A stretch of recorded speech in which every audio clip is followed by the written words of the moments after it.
I'm very straightforward because property now very expensive. I think the purpose of doing a house selection is then, looking for what is that fertile land that is suited for you. So it's because you're clever? No, it's the environment. Why must we do house selection?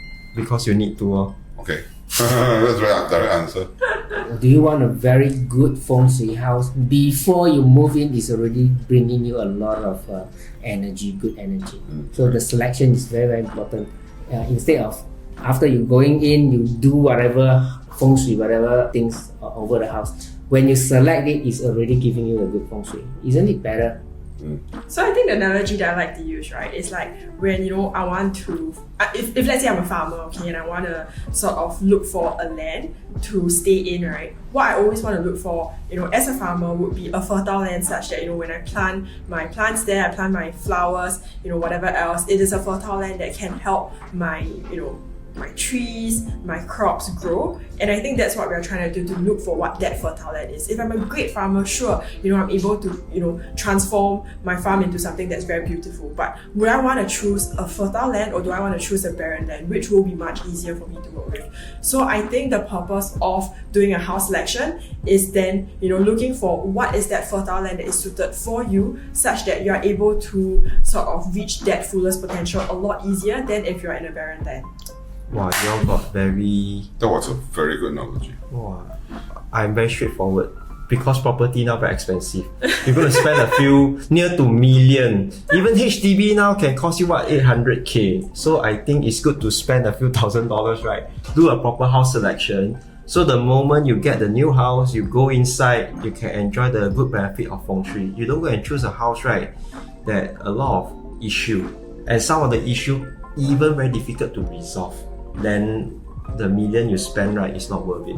I agree with what Mr. Koh says. I think Mr. Koh made very clear that property has gone up so much over the last few years. Crazy prices. HDB is going 1.45, 2.245 million. Crazy. Everyone is a millionaire in Singapore now. So I think that we really need to make a clever, informed decision before we make a purchase. I would like to use another example. I think what Mother Shirley did just now was wonderful, the farmer example. Now, we all have gone to shop for our apparels. Have you actually tried on something and then before you purchased it, or you straight away buy it without trying? And then when you try already, you usually ask your family members or your relatives, hey, okay now, fair enough. Then you check, make sure the zips are okay, the seams are okay. So you're buying a pair of jeans, maybe $100, $200, okay, I'll give you thousands of dollars, $1,000 jeans. You also check properly. Then you buy $1 million house, or close to $1 million, or over $1 million. You don't want to have a second opinion. I think that's not very wise. So we are not going to badmouth property agents, but let's just put it this way: all they want is to sell you the house. After that, what happens to your life, whether the land is a fertile land or not, it's your issues. He collects the commissions.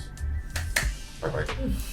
Actually, to be very frank, right, I think we cannot really put the blame on the property agent because after all, they are not feng shui trained. They don't know. Yes, so you cannot blame them. The issue is like what Master KK say, right? When we go and choose clothing, right, we choose a good one. The issue is a lot of people, they don't know what is a good feng shui master, or they don't know who are the one that really know how to choose a good house. That's the issue with probably with the home market.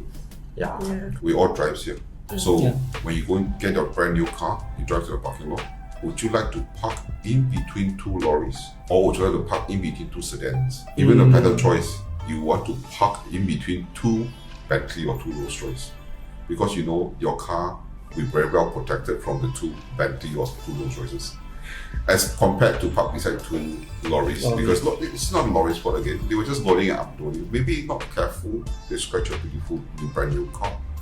So if your car is so precious to you, and you spend more time at home in your house than in your car, don't you think you need to spend some more time and study your property better, seeking two opinions? Yeah.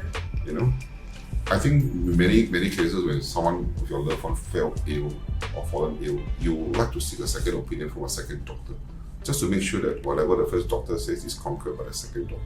So having said that, why would you want to take everything in from the first seller to the property to you. Obviously, sometimes it's a property agent, sometimes it's a developer, sometimes it's the home seller directly. They sure say things are good. Correct. So Chinese has a saying, 老王卖瓜，自卖自夸. So let's just say we have two rats, right? Colin and Raina. So Colin lives in the house of rice and grain, where people store their house, the houses is full of rice and grain. And then Raina lives in the public toilet. Okay? Now Raina obviously is small, unwell, cold, black, dirty, maybe a bit smelly, and anxiety because people want to beat him. Okay? So his mental stage is not so good. While Colin on the other side is well fed, right? Do nothing but eat, shit and sleep. Literally. Okay? And you can tell why is this so. Is it because Colin is much more clever than Raina? That's not so. If you swap Colin and Raina, put Raina into the house of rice and grain, I think in no time Raina will become fat, clean, white, well rested, and eat, shit and sleep. While Colin in another way will then become what Raina was before. So it's because they're clever? No, it's the environment. What kind of environment you want for your children? What kind of environment you want for your house?